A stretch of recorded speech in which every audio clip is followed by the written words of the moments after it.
You are making English mistakes right now, and you have no idea.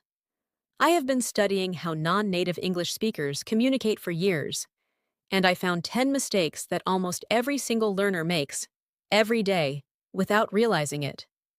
These are not grammar mistakes. These are not vocabulary mistakes.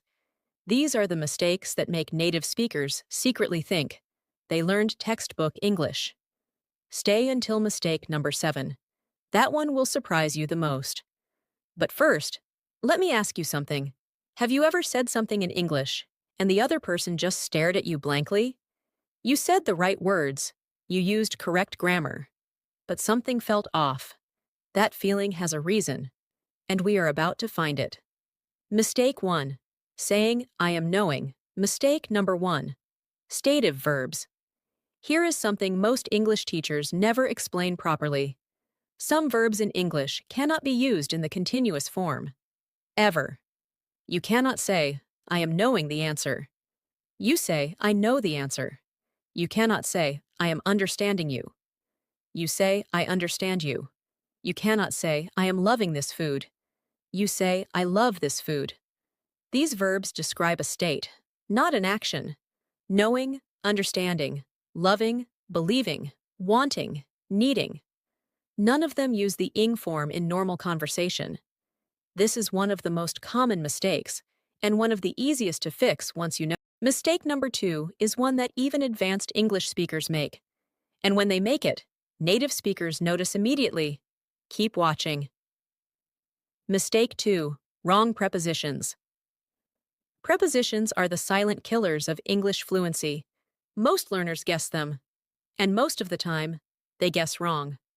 Listen to these common mistakes. We say, I'm good at English, not good in English. We say, I'm interested in this topic, not interested for this topic. We say, I will arrive at the airport, not arrive to the airport. We say, I am married to her, not married with her. Here is the brutal truth about prepositions. There is no perfect logic. You cannot always figure them out. You just have to hear them enough times that they sound right. The fastest way to fix this: listen to more native English, podcasts, movies, YouTube channels exactly like this one. Now we get to the mistake that makes even fluent English speakers sound like beginners. This one is about a single word. One word that you are probably overusing right now. Mistake 3. Overusing actually. The word actually. Non-native speakers use it constantly, in every sentence, to sound more natural. Actually, I think this is wrong. Actually, can you help me? Actually, I was wondering. Here is the problem. Native speakers use actually very specifically. They use it to correct something or to add a surprising fact. I thought the meeting was at 3. Actually, it starts at 2. When you use it in every sentence, you sound unnatural immediately. Replace it with, honestly, to be honest, you know what? Or just nothing at all. Mistake number 4 is about something you do every single day in English. Something so basic, you never thought it could be wrong. Keep watching. Mistake 4. Translating directly from your language. This is the biggest mistake of all. Every language has its own logic, its own structure, its own way of expressing ideas. When you translate directly from your language into English, the words are English, but the structure is not. Here is a real example. In many languages you say, I have hunger. In English, I'm hungry. In many languages, how are you called? In English, what is your name? In many languages, I have 25 years. In English, I am 25 years old. Direct translation is the #1 enemy of natural English. The solution: stop translating in your head. Start thinking in English, even just for 5 minutes a day. We are halfway through, and I want to warn you. Mistakes 5 through 7 are the ones that most English teachers never talk about. These are the hidden ones, the ones native speakers notice but never tell you about. Stay with me. Mistake 5. Using make and do. Wrong make and do. 2 words. Completely different uses, almost always confused. Here is the simple rule. Use make for things you create or produce. Make a decision. Make a mistake. Make a phone call. Make a plan. Use do for tasks, activities, and general actions. Do your homework. Do the dishes. Do your best. Do exercise. The tricky part, there are no perfect rules. Some things just have to be memorized. Make the bed, not do the bed. Do a favor, not make a favor. The fastest fix, learn them in phrases, not as individual words. Mistake number 6 is one that makes native speakers uncomfortable. Not because it is rude, but because it sounds so unnatural that conversations become awkward. Here it is. Mistake 6. Being too formal in casual conversations. Imagine your friend texts you, "Want to grab lunch?" And you reply, "I would be delighted to join you for a midday meal." Technically perfect, completely unnatural. Casual English needs casual responses. Instead of, "I would like to," say, "I want to," or "I'd love to." Instead of, "I'm unable to attend," say, "I can't make it." Instead of, "That is incorrect," say, "That's not right," or "Actually, that's wrong." Formal English has its place. Job interviews, professional emails, important meetings. But in everyday conversations, relax your English. Sound human, not like a textbook. Okay. Mistake number 7. I told you this one would surprise you, and I meant it.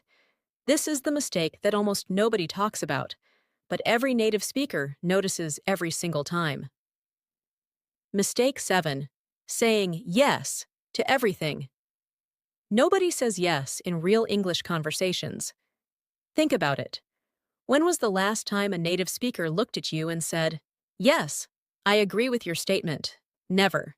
Because it sounds robotic, unnatural, textbook. Native speakers say, "Totally, for sure, absolutely, no doubt, 100%, you bet." When you say yes to everything, you sound like a language app, not a human being. Pick 3 alternatives. Practice them this week. Your conversations will feel completely different immediately. 3 more mistakes, and mistake number 9 is the one that is costing you the most confidence in English conversations. You will want to hear this one. Mistake 8. Ignoring contractions. Native speakers almost never say full forms in conversation. They do not say, "I am going to the store." They say, "I'm going to the store." They do not say, "He is not coming." They say, "He's not coming." They do not say, "I would like to help." They say, "I'd like to help." When you avoid contractions, you sound stiff, formal, unnatural. The fix is simple. Practice contractions out loud every day. I'm, you're, he's, she's, we're, they're, I'd, I'll, I've. 10 contractions. Master these 10. Your English immediately sounds more natural. Mistake 9. Apologizing too much. This is the confidence killer. Most non-native speakers apologize constantly in English.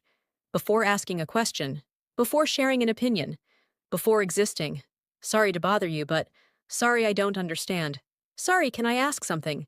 Every sorry tells the other person, "I am not confident. I do not belong here." Native speakers are direct. They say, "Excuse me. Can I ask you something?" "I have a question." No apology, no hesitation. Just confidence. Stop apologizing for your English. You are communicating in a second language. That is impressive. Own it. And the final mistake. Number 10. This is the one that is keeping you stuck at intermediate level, no matter how much you study. Here it is. Mistake 10. Studying English instead of using it. This is the biggest mistake on this entire list. Most English learners spend years studying grammar rules, vocabulary lists, textbook exercises, and then they wonder why they still cannot hold a conversation. Here is the truth. You do not learn English by studying it. You learn English by using it. Every single day. In real conversations. With real people. Making real mistakes. The fastest English learners in the world are not the ones with the best textbooks. They are the ones who speak English every single day, even badly, and learn from every single conversation. Stop waiting until your English is perfect. It will never be perfect. Start speaking today, right now, with whatever English you have. That is how fluency actually works. Ending 10 mistakes. And I want to be honest with you, You probably make at least 5 of them, maybe more. That is completely okay. Because now you know, and knowing is the first step. Here is what I want you to do right now. Pick the one mistake that surprised you the most. Just one. Focus on fixing that single mistake this week. One mistake, 1 week. Then come back. Pick another one. That is how real improvement happens. Not all at once. One mistake at a time. If this video helped you, subscribe. Every single week I post real English that schools never taught you.